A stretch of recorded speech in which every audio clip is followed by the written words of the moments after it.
Hello my name is आकृति and I am from 92.7 big FM. देखिए winters आ चुकी हैं और विंटर्स के साथ सबसे ज़्यादा हेल्थ कंसर्न्स आते हैं। So today we are here to talk about preventive health checkups, vaccines and tips to stay healthy.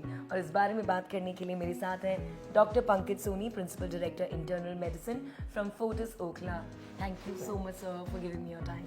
Welcome. So सबसे पहले तो शुरुआत करूंगी, अभी जो विंटर्स आने वाले हैं, कौन सी हेल्थ स्क्रीनिंग है जिसके लिए लोगों को जाना चाहिए? जैसे आपने बोला कि जब विंटर सेट इन होते हैं तो हमारे पास कुछ एक बहुत ही पिक्यूलियर टाइप की इलनेसेस आती हैं। So that are called as winter illnesses.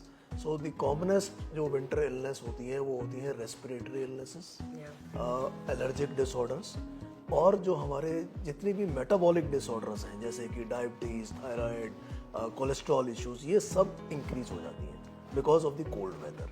Blood pressure लोगों के बढ़ने लगते हैं। तो जब हम डिसाइड करते हैं कि हमने कुछ चेकअप्स करने हैं तो हमें इन सब चीज़ों को अपने माइंड में रखना होता है। तो जैसे कि अगर हम कोई अपना प्रिवेंटिव चेकअप करना चाहते हैं तो that should include our sugar checkup, that should include thyroid checkup, that should include lipid profile, और स्पेशली जो पीपल जो बार बार बीमार पड़ते हैं रेस्पिरेटरी इलनेस से, वो अपना complete blood counts, allergy test, जो IgE लेवल्स होता है, ये अपने टेस्ट जरूर करवाएं। सर जब आप कहते हैं ज़रूर करवाएं, साल भर में अपने ये सारे टेस्ट करवाना कितना आपको फ़ायदे देता है?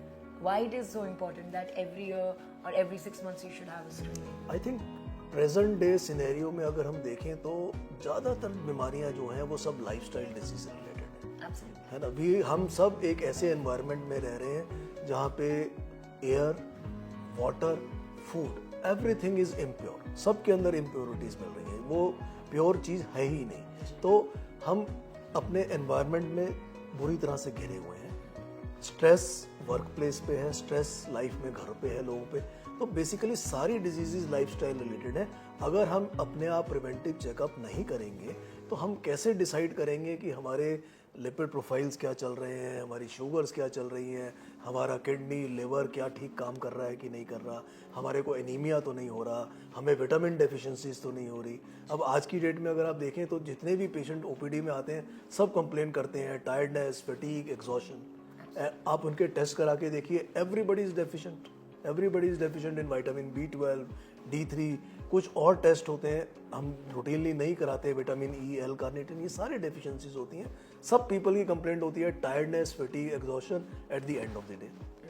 राइट। सो अगर हम ये टेस्ट कराएंगे तो definitely will pick something and we can help you to better live better. And people who are who are having chronic disease, 40 साल से ऊपर हैं जो लोग, उनको कौन से टेस्ट हैं जो विंटर्स में डेफिनेटली करवाने चाहिए? सो जो अबव 40 पॉपुलेशन है उनके लिए बेसिकली जो हमारे टेस्ट होते हैं वो बेसिकली होते हैं मेटाबॉलिक प्रोफाइल्स। सो जैसे कि लिपिड प्रोफाइल हो गया, थायराइड हो गया, विटामिन B12, D3 हो गया, लिवर, किडनी, ये सारे टेस्ट हैं जो एक बार तो ज़रूर कराने चाहिए। और स्पेशली ध्यान देना चाहिए कि जब हम ये टेस्ट कराते हैं तो हम अपनी दवाइयों को किसी डॉक्टर के साथ मिलके रीएडजस्ट कराएं, क्योंकि नॉर्मली विंटर में हमारी जो रिक्वायरमेंट होती है मेडिकेशंस की वो थोड़ी सी इंक्रीज हो जाती है। सो इसलिए ये जो प्रिवेंटिव हेल्थ चेकअप्स हैं they are very important for every person to get them once a year. Right.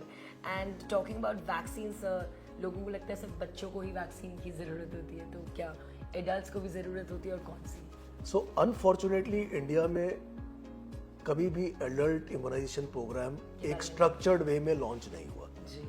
हमने इस पर्टिकुलर एस्कॉट्स फोर्टिस में हमने लॉन्च किया हुआ है एडल्ट वैक्सीनेशन प्रोग्राम। सो एडल्ट वैक्सीनेशन का प्रोग्राम का मतलब ये होता है कि जो भी इंसान 20 ईयर्स से ऊपर हो गया that falls into adult immunization. So there are कुछ वैक्सीन ऐसी हैं जो एडल्ट इम्यूनाइजेशन में ही आती हैं, ठीक है। स्पेशली अगर हम एडल्ट्स को माने तो जैसे आप लीजिए फ्लू वैक्सीन, ठीक है, which should be taken annually.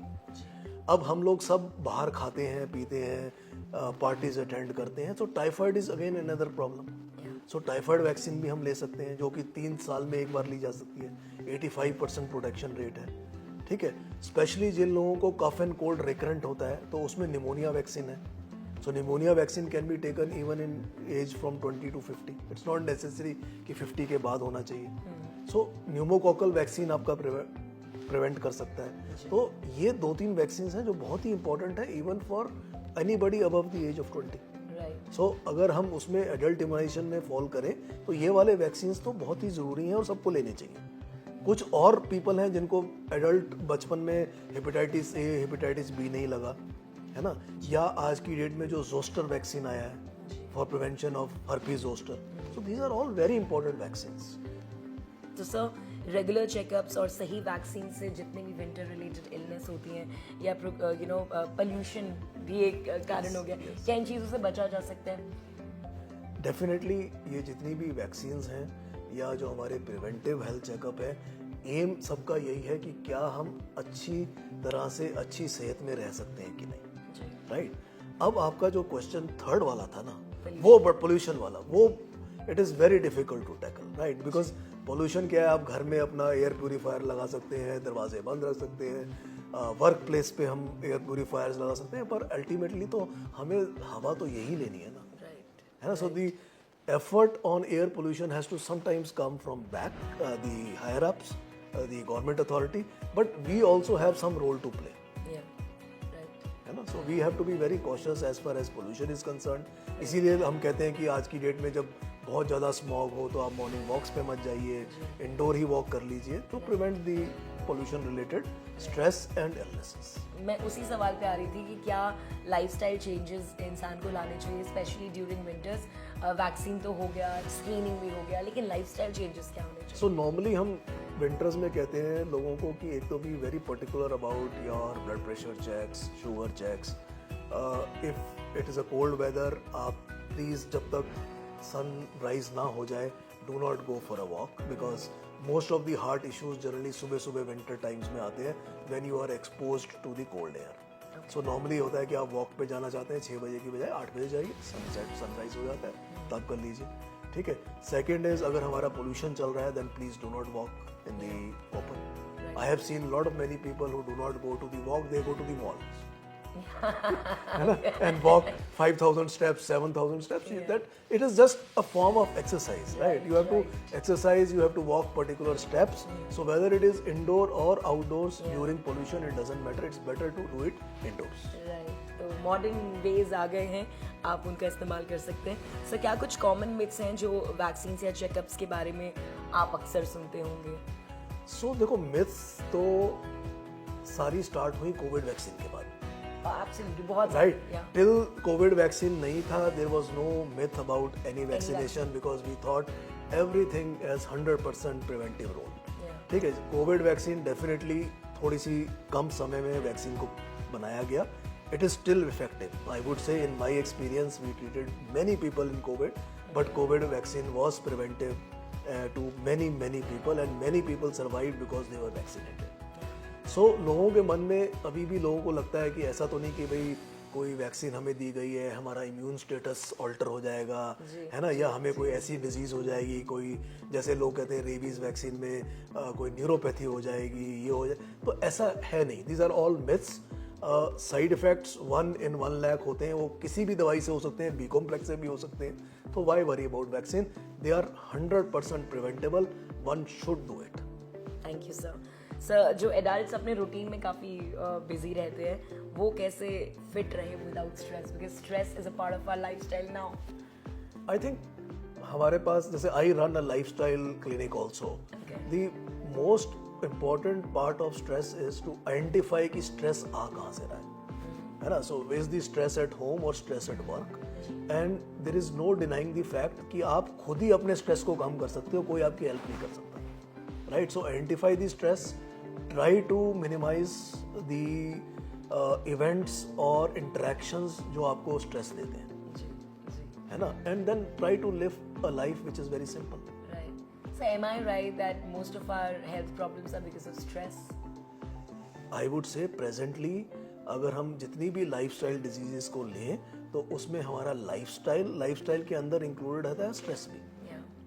So it is both physical stress, mental stress and the kind of the food we eat, the water we drink, the activities we do. Yeah. So it is all incorporated, and presently, especially in metro cities, the stress is a huge health burner.